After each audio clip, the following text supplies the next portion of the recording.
स्वागत है आप सबों का मेरे YouTube चैनल पर। इस वीडियो में आज हम पढ़ेंगे प्रकाश परावर्तन तथा अपवर्तन, जो कि कक्षा 10 की एक अध्याय है और इस अध्याय के कुछ अंकित प्रश्न हल करेंगे। तो जिन जिन बच्चों का मैट्रिक एग्जाम इस साल है, वीडियो को शुरू से अंत तक ध्यान से देखें। देखिए, प्रकाश परावर्तन तथा अपवर्तन। तो सबसे पहले जानेंगे प्रकाश क्या होता है। प्रकाश प्रकाश एक विद्युत चुंबकीय विकर्ण है। इसके माध्यम से ही हम कोई भी वस्तु को देख पाते हैं। मान लीजिए ये मेरा मार्कर है। इस मार्कर को हम कैसे देख पा रहे हैं? यहाँ पर कोई रोशनी आ रही है, ठीक है, और वो रोशनी हमारे आंखों तक पहुँच रही है, तभी हम इस वस्तु को देख पा रहे हैं, ठीक है। और प्रकाश जो होता है, रोशनी, हमेशा सरल रेखा में ही गमन करता है।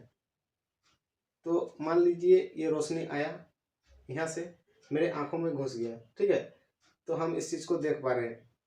अगर मान लीजिए यहाँ पर कोई पर्दा रहता तो रोशनी मेरे आंखों तक नहीं आता और हम इस चीज़ को नहीं देख पाते। समझ गए प्रकाश क्या है और प्रकाश किस प्रकार हमारी मदद करता है कोई भी वस्तु को देखने के लिए। उसके बाद समझेंगे परावर्तन। परावर्तन क्या है? जब भी कोई प्रकाश की किरणें कोई चिकनी सतह से, ऊपर वाला भाग चिकना होना चाहिए, है ना। मान लीजिए रोशनी आएगा, पार नहीं होगा, है ना, तो वो आपस मुड़ जाएगा इस तरह से। तो इसी घटना को बोलते हैं परावर्तन, प्रकाश की परावर्तन, ठीक है। अब समझेंगे अपवर्तन क्या है। अपवर्तन उसे कहते हैं जब किसी भी पारदर्शी वस्तु, कोई भी पारदर्शी वस्तु है, मान लीजिए कांच है, कांच पारदर्शी है, पानी का पारदर्शी है, तो इससे प्रकाश क्या होता है? रिफ्लेक्ट नहीं होता है, जो कि पार हो जाता है। तो उसी चीज को हम लोग बोलते हैं परावर्तन। अब इस अध्याय के कुछ अंकित प्रश्न देखते हैं। देखिए, एक मैं लिखा हूं, 5 सेंटीमीटर लंबा कोई वस्तु 30 सेंटीमीटर वक्रता त्रिज्या से किसी उत्तल दर्पण के सामने 20 सेंटीमीटर दूरी पर रखी गई है। प्रतिबिंब की स्थिति, प्राकृतिक तथा आकार ज्ञात करें, ठीक है। मान लीजिए इस तरह का क्वेश्चन एग्जाम में आएगा, तो कैसे सॉल्व करना है? सबसे पहले तो हम लोग को ये जानना होगा कि उत्तल दर्पण होता क्या है, वक्रता त्रिज्या होता क्या है, प्रतिबिंब किसे कहते हैं, ठीक है। तो चलिए पहले रफ में कुछ चीज आप लोग को बताते हैं।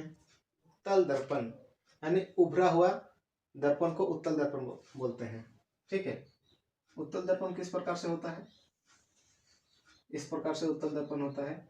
इसकी बाहरी सतह चिकनी रहती है एवं उसके विपरीत दिशा पॉलिश किया हुआ रहता है। यह है आपका उत्तल दर्पण, ठीक है। अब समझेंगे वक्रता त्रिज्या क्या होती है। वक्रता त्रिज्या, मान लीजिए ये दर्पण नहीं है, ये एक वृत्त है, वृत्त का आधा टुकड़ा है, ठीक है। तो मान लीजिए वृत्त का आधा टुकड़ा है, तो उसका सेंटर यानी केंद्र कहीं ना कहीं होता।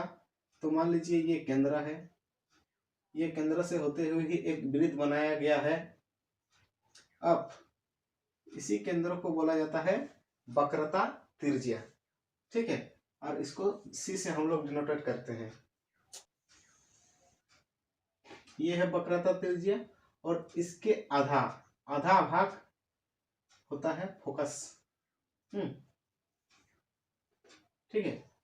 अब देखिए, दर्पण में जब भी कोई वस्तु हम लोग रखेंगे तो वो हमेशा लेफ्ट साइड होगा, हमेशा इस तरफ ही होगा।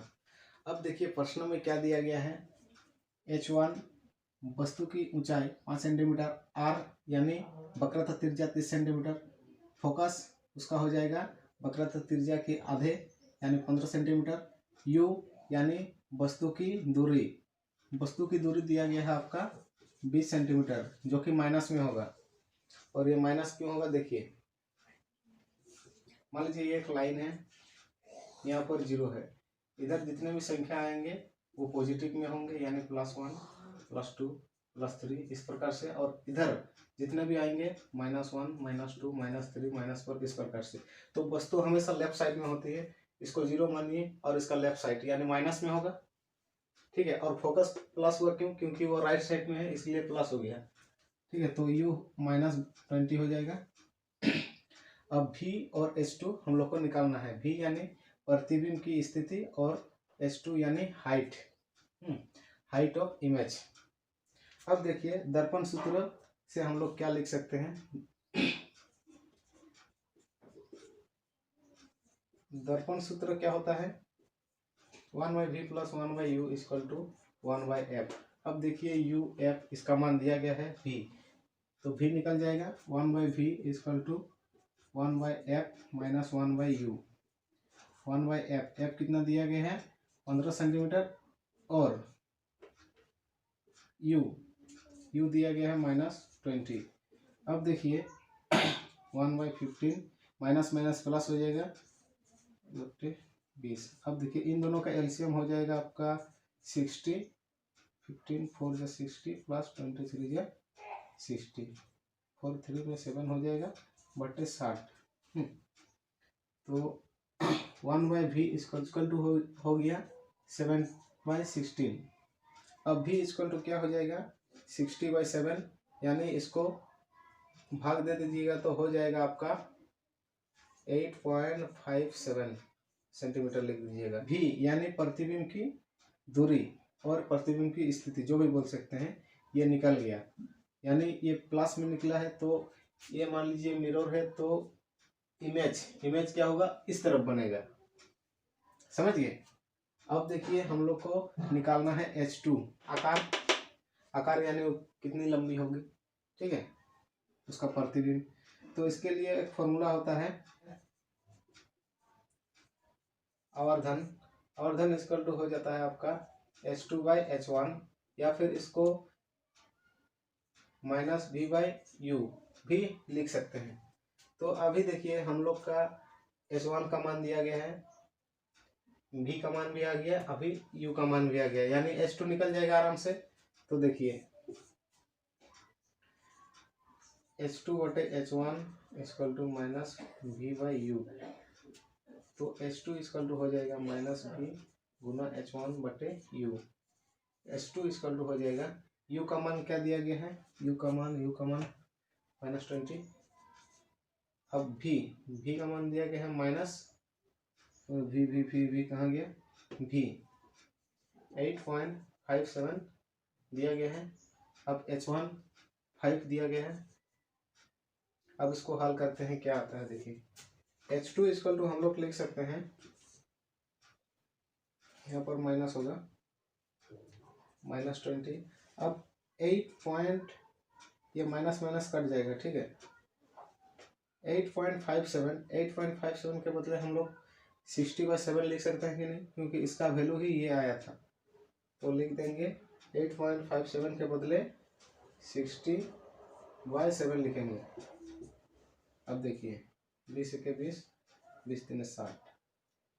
H2 हो जाएगा 3 × 5/7। अब 15/7 इसको तोड़ दीजिएगा तो हो जाएगा आपका 2.14 सेंटीमीटर। तो प्रतिबिंब की जो ऊंचाई होगा 2.14 सेंटीमीटर होगा। अब फिर प्रश्न में देखिए प्रतिबिंब की स्थिति भी बताना है, प्राकृतिक बताना है, और आकार तो आ गया है। स्थिति क्या हो जाएगा आपका? स्थिति हो जाएगा 8.57 सेंटीमीटर दूर, 8.57 सेंटीमीटर दूर। उसके बाद आ गया प्राकृतिक मतलब वो कैसा बना है, तो हो जाएगा आभासी एवं सीधा। आभासी एवं सीधा। उसके बाद दिया गया है आकार क्या बना है? वस्तु से छोटा बना है, तो हो जाएगा वस्तु से छोटा, ठीक है। इस प्रकार से बन गया। अब देखिए इसको प्रैक्टिकल करके दिखा भी देते हैं आपको। मान लीजिए यहाँ पर कोई वस्तु रहता, किरण आरेख किस प्रकार से होता? एक तो यहाँ जाता, फिर फोकस में कट जाता, और एक तो सेंटर को जाएगा, यानी उसका जो इमेज बनता यहाँ बनता। देखो यह वस्तु कितना बड़ा था और इमेज जो है छोटा बन गया है ना। और सीधा तो सीधा ही है, उल्टा नहीं है, इसीलिए आभासी एवं सीधा लिखे हैं। देख लीजिए।